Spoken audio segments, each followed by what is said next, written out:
vlog namin kung ano ba yung significance and ano ba yung nangyari kung bakit nagawa nila. Have you ever wondered kung sino ang mga tunay na bayani na nag-alay ng kanilang buhay para sa kalayaan ng Pilipinas? Hindi lahat ng bayani ay makikita sa mga libro. Ang ilan sa kanila ay ordinaryong mamamayan na naging sundalo para ipaglaban ang ating bansa. Isa sa mga lugar na nagbibigay pugay sa kanilang kabayanihan ay ang Calamba Veterans Monument. Ang Calamba Veterans Monument ay isang mahalagang historical landmark sa Calamba, Laguna. Itinayo ito bilang pag-alala at pagbibigay respeto sa mga sundalong Calambeño na naglingkod at nag-alay ng kanilang buhay para sa bansa. Hindi lang ito simpleng monumento. Ito ay simbolo ng tapang, sakripisyo at pagmamahal sa bayan. Malaki ang papel ng mga Pilipinong sundalo sa kasaysayan ng bansa, lalo na noong World War II. Noong 1942, sinakop ng Japanese forces ang Pilipinas. Sa panahong ito, maraming Pilipino ang naghirap dahil sa kakulangan ng pagkain, mahigpit na kontrol ng militar at karahasan. Dahil dito, maraming ordinaryong Pilipino, mga magsasaka, manggagawa at estudyante ang sumali sa Philippine Army at sa mga guerrilla groups upang ipaglaban ang kalayaan ng bansa. Ang mga veteranong ito ay lumaban kahit kulang sa armas at kagamitan.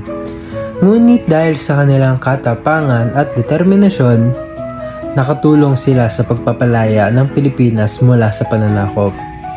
Ang kanilang kabayanihan ay patuloy na ginugunita tuwing araw ng Kagitingan, isang pambansang araw ng pag-alala sa tapang ng mga sundalong Pilipino. Ang disenyo ng monumento ay sumisimbolo sa lakas at katapangan ng mga sundalo. Ang nakatayong sundalo ay nagpapakita ng determinasyon at kahandaan na ipagtanggol ang bansa anumang oras. Ito rin ay paalala na ang kalayaan na tinatamasan natin ngayon ay bunga ng sakripisyo ng mga bayani ng nakaraan. Alam nyo ba na ang Calamba ay kilala rin bilang birthplace ni Jose Rizal? Ang pambansang bayani ng Pilipinas. Dahil dito, ang lungsod ay may malaking kontribusyon sa kasaysayan ng bansa. Hindi lamang sa pamamagitan ni Rizal, kundi pati na ang mga sundalong Calambeño na nag-alay ng kanilang buhay para sa kalayaan. Sa kasalukuyan, ang monumentong ito ay nagsisilbing inspirasyon lalo na sa mga kabataan. Pinapaalala nito na ang pagiging bayani ay hindi lamang tungkol sa pagiging sikat, kundi tungkol sa tapang, sakripisyo at pagmamahal sa bayan. Ang Calamba Veterans Monument ay hindi lamang isang istruktura ng bato o bakal. Ito ay simbolo ng pasasalamat sa mga bayani na nagbigay ng kanilang buhay para sa kalayaan ng Pilipinas. Dahil kung wala mga veteranong ito, maaaring hindi na natin tinatamasa ang kalayaan na meron tayo ngayon. At katulad ng kasabihan, a nation that remembers its heroes will never lose its identity. Maraming salamat po.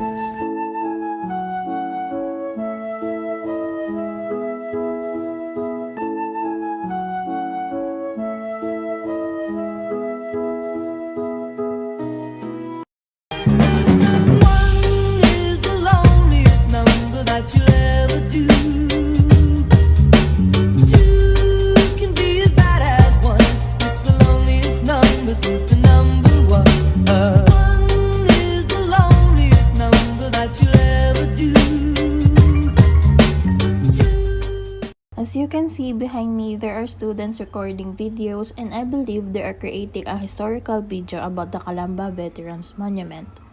This is a great way to help more people recognize and understand the importance of this monument. It shows that monument honors ordinary Filipino who sacrifice their lives in order to achieve the freedom that we have today. Visiting this historical site helps us understand our culture and the life of people in the past. It also shows how their experiences still influence our lives today and help us appreciate our nation more. Studying history helps us understand the problem and changes happening in society today. It also reminds us of our shared past, which can help people work together and building a stronger nation.